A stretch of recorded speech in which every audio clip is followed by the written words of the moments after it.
Welcome back to the Anxiety Slayer podcast. We come together weekly from Kent and Leelanau to share anxiety relief tips with you and answer listener questions. Together, we share a powerful collection of techniques to reduce anxiety, and we are celebrating 15 years in partnership and 15 years producing the Anxiety Slayer podcast. For those of you who've been with us since the beginning, thank you. For new listeners, we're going to continue sharing the best tips we can to help you reduce anxiety and feel much more calm and relaxed in your life. Welcome back, Ananga. Hey, Shan. Hey, I wanted to give a shout out to some of our new patrons before we start talking about self-compassion today. Big love and thanks to Becca, Kelly, and Helen for supporting our work together. And if you want to become an Anxiety Slayer patron and get access to over 200 anxiety relief offerings, visit patreon.com/anxietyslayer. This week on the podcast, we're exploring the power of self-compassion when navigating through stress and anxiety. Last week, we talked about this a bit and how being sweet with yourself and choosing the gentle path is incredibly important. Today, we're going to dig in a little bit deeper and start with how a lack of self-compassion can strain our nervous system and increase anxiety. So another good reason to be looking after ourselves. Yeah, I think it's a primary cause of strain and something we're going to be exploring, looking at Ayurveda today and our internal dialogue. If we're not getting on with ourselves, then we're putting ourselves under extra duress. That lack of compassion can make us chew ourselves over if we're feeling stressed or anxious, particularly if we have a more fiery nature. We can feel that we're not being efficient, that we're just not able to do the things we should be able to do. We start shoulding all over ourselves. There's a nice quote I like from Jack Cornfield where he says, "If your compassion does not include yourself, it's incomplete." And so many of us are incredibly kind and compassionate to our friends and loved ones. And yet there's that missing link with ourselves. Yeah. Ayurveda places great emphasis on emotional peace. Emotional and mental well-being always comes first, then diet and lifestyle, and then herbs. And I think in the West, we're habitually conditioned to think we need to take something. When we feel off, we feel unwell, we think, I need to take something. We've talked about this last week and in recent episodes about taking something, the fix-it mentality. But what we do, according to Ayurveda, is more important for our well-being than what we take. It's quite obvious if you start paying attention to how your body responds to things. One thing I learned many years ago when living with quite strong chronic pain was if I needed to take pain relief, I needed to do it in a way that was as beneficial as possible with the least impact on my body. Yeah. So that would mean eating something healthy, taking the medication with a hot drink, and relaxing as much as I could, because I noticed if I was stressed, my body wasn't absorbing the medication properly. And it would either take longer to work or it wouldn't work as well. So that was interesting to me because it has to go through our stomach, right? Mm-hmm. And we know sometimes, if we've received negative news or stress when we're eating a meal, we don't digest it well. Yeah, you lose your appetite. You don't want to eat it at all. Yeah. So the body gives us a lot of feedback. And Ayurveda teaches that we have the opportunity to work for our own well-being and peace of mind just by noticing and adjusting. We're not powerless. Yeah. We're so accustomed to just running by default and thinking that's how I am, or that's how this is, or this is going to be this way forever. None of that's true. What we think, what we say, what we do, eat, watch, hear, all of it, all of those things impact our health, our mental health, and our physical health, our state of mind. And all of those things we can change. We just need to be aware and give ourselves that kindness and self-respect of a review, to just step back and look and see, what can I adjust? One of the things I like about that review is asking myself or asking my body, does this feel light for you? Mm. Because if it doesn't feel light for me, it's probably not something that I want to move forward with. In my work with Dr. Dane here and excess consciousness, I've learned that heaviness has a lie attached to it. And anything that makes you feel squeezed, anything that makes you feel heavy is something to investigate. And it's sometimes a little easier said than done. I've been working on this now for several years to be, all right, body. And I have conversations with my body. I've built a relationship and a kindness with this body in a way that I didn't have before. And that's made all the difference as well with anxiety relief, with learning to look after myself better and be mindful of how is this meal going to make me feel? Is it going to make me feel light or heavy? Think about that. Yeah. Just think about what you could be eating, right? So you have a really healthy diet and you've been eating a plant-based diet for most of your life. Most of what you put in your body is so very nutritious and good for you. And that's awesome. There are also people who have diets that are heavier, heavier with animal proteins, heavier with dairy, heavier with the added ingredients in boxed foods and foods that have a whole lot of preservatives and such. Start to think about that. Like, body, is this light for you? How is your body going to respond to that? How is it going to make you feel? I suspect it's going to make you feel heavy. Does that resonate? Yeah.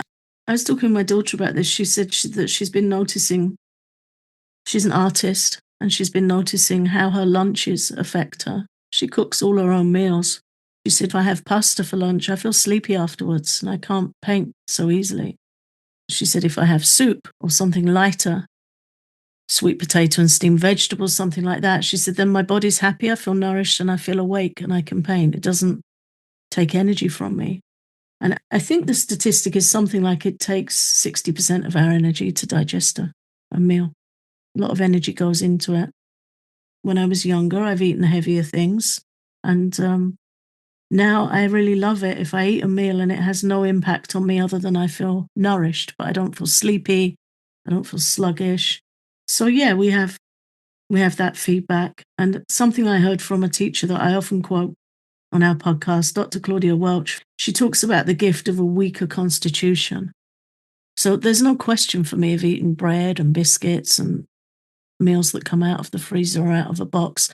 My body just won't tolerate it. And I'm happy. I'm happy with how I live and how I eat. But her point was that sometimes, people are born with a strong constitution and a strong digestive fire. They're able to digest anything until they aren't. Right. And then that can so easily tip over into health problems, diabetes, all kinds of problems where the body is being, to a degree, insulted. And then one day it just says, okay, we're done. Yeah. There's a tipping point. It's interesting listening to her talk about those things. And also there's Dr. Caroline Leaf, who says you can eat all the organic kale in the world, but if you don't heal your mind, you're still not going to feel healthy. So that's the other side of it, eating peacefully, eating with gratitude, Mm-hmm. and making sure we're not taxing our digestion with our emotions. I've noticed that as well, having a background of emotional eating. When something doesn't go well, or if I'm feeling a lot of stress, I will reach for sweets and try to add more sweetness to my life in that emotional space. And now the practice is, what do you need? How else can you bring sweetness into your life? And what I've found is by, first of all, getting up and moving from being in this space where I am right now that has me feeling this way. And what else makes me feel sweetness? Strolling through the garden, talking to a friend, maybe going through my jewelry box, or petting the cat, or, whatever that might be, something else besides putting something in my mouth that I really don't want to eat, but that I'm grabbing for out of habit, out of trying to fill that void. Yeah. And it's so easy to do that, to just put your hand out and grab a snack or grab your phone and start scrolling. That too, sure. And that's where self reflection really comes in to helping us redirect ourselves and pull up. We have the power of choice in whether those things are helping us or harming us. And we have more wiggle room than we think. The mind will tell us we can't do things, but we can. We might not want to.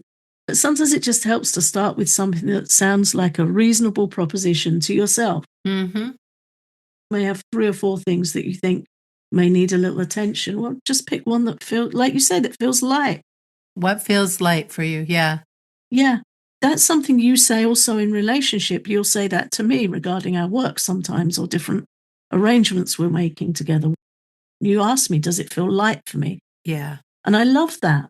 And that's also a product of an emotionally balanced person, because when we're out of balance, we tend to be not only harsher to ourselves, but harsher to others around us.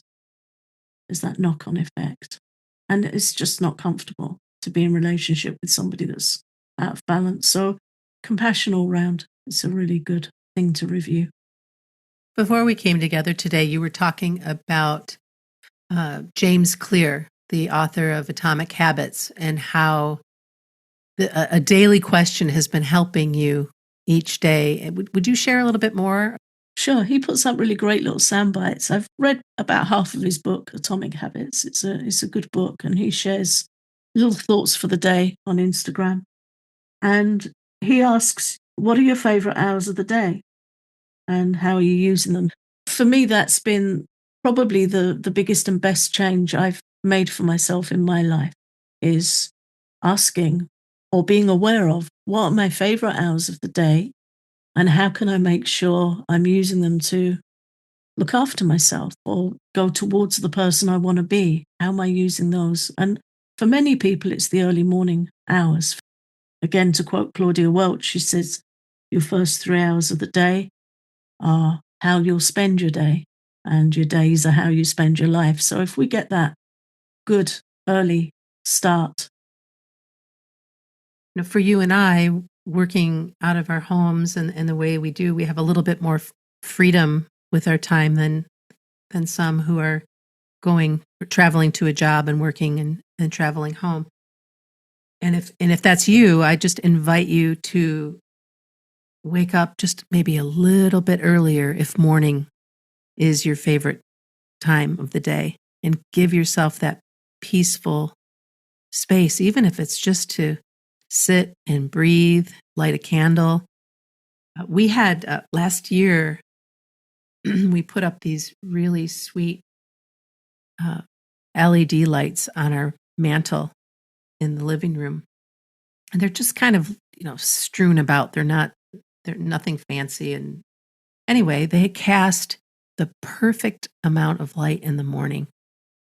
And so my husband and I will get up. Sometimes I'll get up before him, and we'll have our coffee or tea, and we just sit. I usually have a candle lit first thing and with getting my day started, but we just sit in that space, and we're either quiet or we're having a conversation. Sometimes we're reading.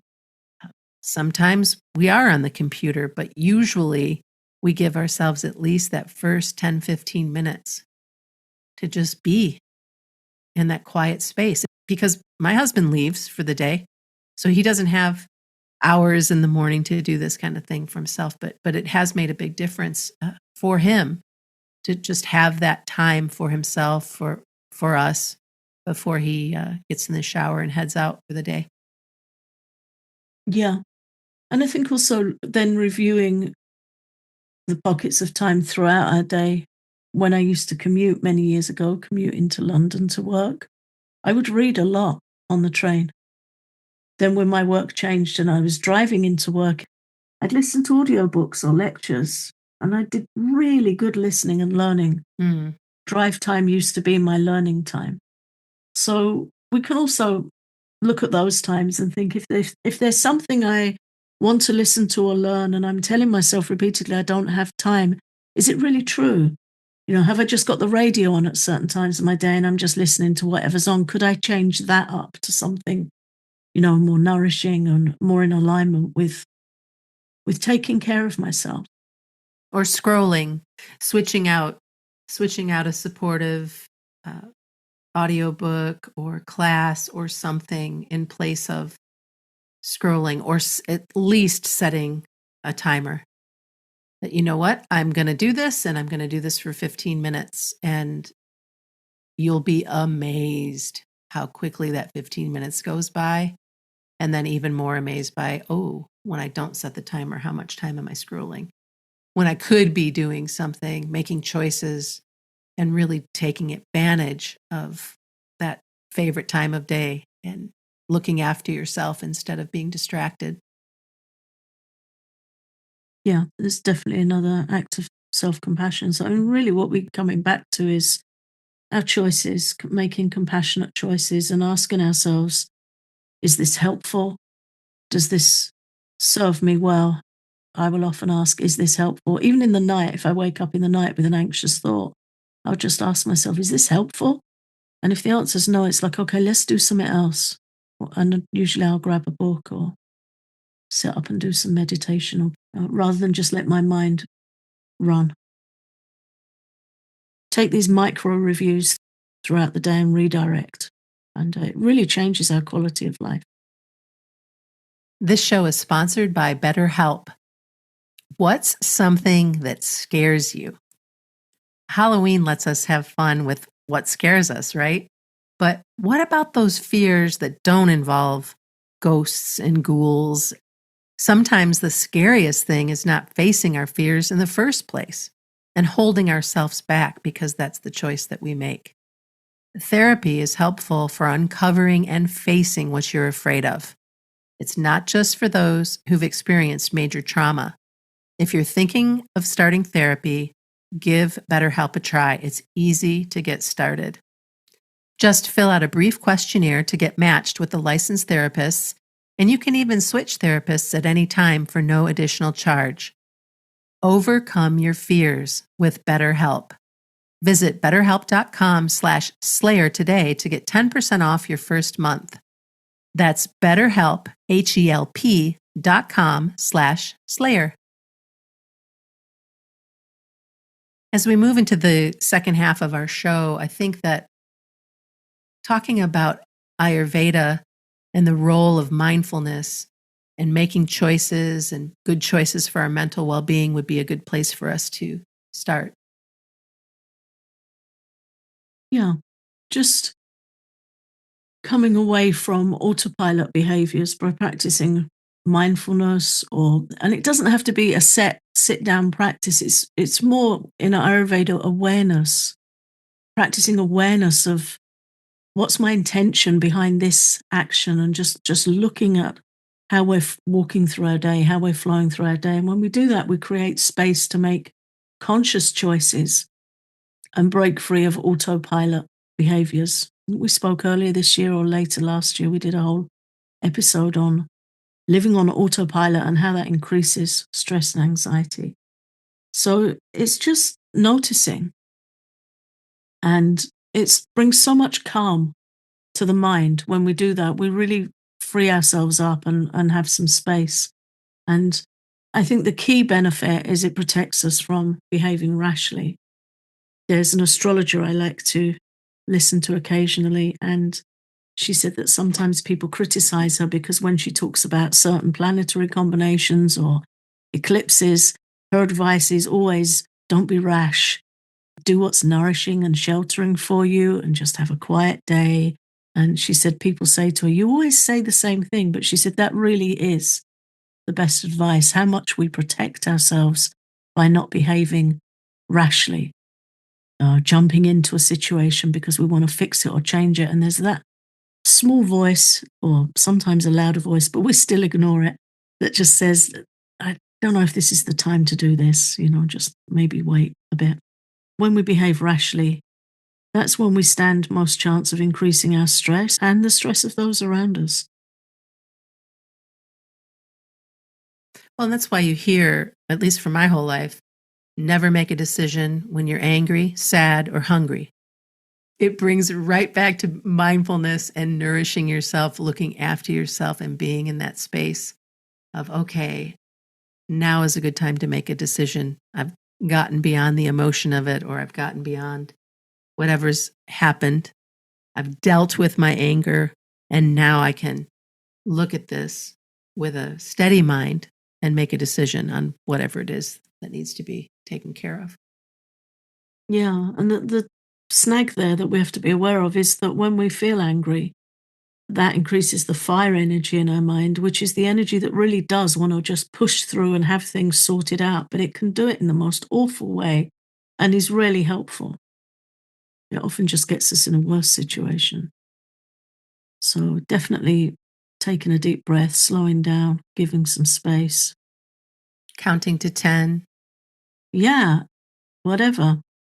For those of you who have a big mouth like me, count to 10. Yeah. It saves so much, and also you said don't make decisions in those situations, but also those are not times to have important conversations either. No, they're not. And to set those boundaries to say, if somebody does want to speak to you in that time, to say, right now isn't a good time. I just need a little bit of time to be with myself or take a walk or sit with this.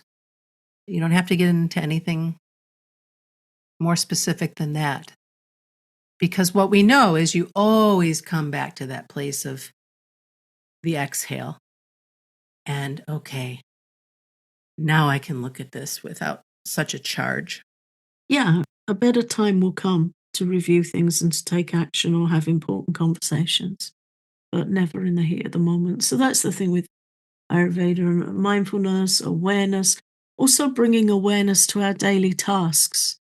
All of them: laundry, washing the dishes, reading, meditating. How often do we read a page of a book and we actually haven't really read it?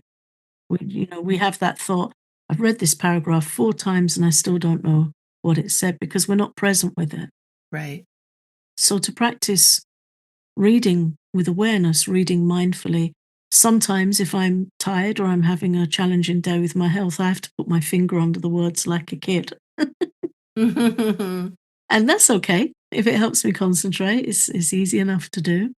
But yeah, sometimes that helps. Just simple things. Use a ruler, use your finger, bring your concentration back word by word. Everything can become a meditation. I love that. Conversations with loved ones, there's so much more connection if we're present with each other. It improves the quality of our friendships, of our relationships. So, yeah, practicing being present. Another area that's important in regards to self compassion and calming anxiety is the gift of positive self talk. I remember having a conversation with my good friend Linda Joy many years ago, probably a decade ago. And I was going on about something and I wasn't being very nice to myself. I was saying things like, oh, I should have done this or should have done that, or this didn't go the way. If only I'd done this, that, and the other thing. And she said, do you talk to your best friend that way? Do you talk to your husband that way? Like, at what point are you going to start talking to yourself the way you do the people you love? And it just stopped me in my tracks. And I won't tell you that I've completely stopped judging myself because I haven't. But that question brought me back to this, oh, okay, I have control over my internal dialogue more than I realize. And I know it plays a significant role in shaping my life and my emotional experiences. I want to replace that self talk whenever I can with kindness, with a supportive dialogue, because I know the kinder I am to myself, the more calm and relaxed I am. Yeah. Another thing that we can just take a step back and review. I spend most of my time on my own these days, and I can't afford not to get on with myself. But I feel that isn't the most positive way to describe it. I make a point of getting on with myself. And, I have my moments, but I really try and be more compassionate these days and look at my choices and notice when I'm out of balance. And that's how I would describe it now. Instead of thinking, what's wrong with you today, which is so easy to do and to default to, I'll tend to just stop and sit down and acknowledge, okay, I'm out of balance. Do I know where it's coming from? Do I know what I need to do? And if I am feeling out of balance, I'll usually choose not to connect with somebody else until I've settled a little bit. Because it's just good to show up in reasonable shape as best we can. Think about how many times you've been around somebody who is carrying all of the garbage from the week that they've collected and has decided that you are the lucky recipient of all of the things that they're carrying. How that you want to talk about heaviness, the heaviness that comes with that. We can be in charge of that for ourselves, to not do that to other people. Now, that's not to say that there are times when you need to let it fly, but that's also when you ask for permission. And you always do that. Oh, thank you. You'll always ask, do you have, I love how you describe it. You'll ask me, do you have the bandwidth? Yeah. Are you available for this? Yeah. And that's just such a great way to go about it. Yeah, because sometimes we do need to pop off. Sometimes we do need to have friends support each other in that way. And by asking for permission, then because if you said, you know what, Shan, I'm really not feeling that great right now. It's not a good time. Can we circle back tomorrow? I would be like, absolutely. Absolutely, we can.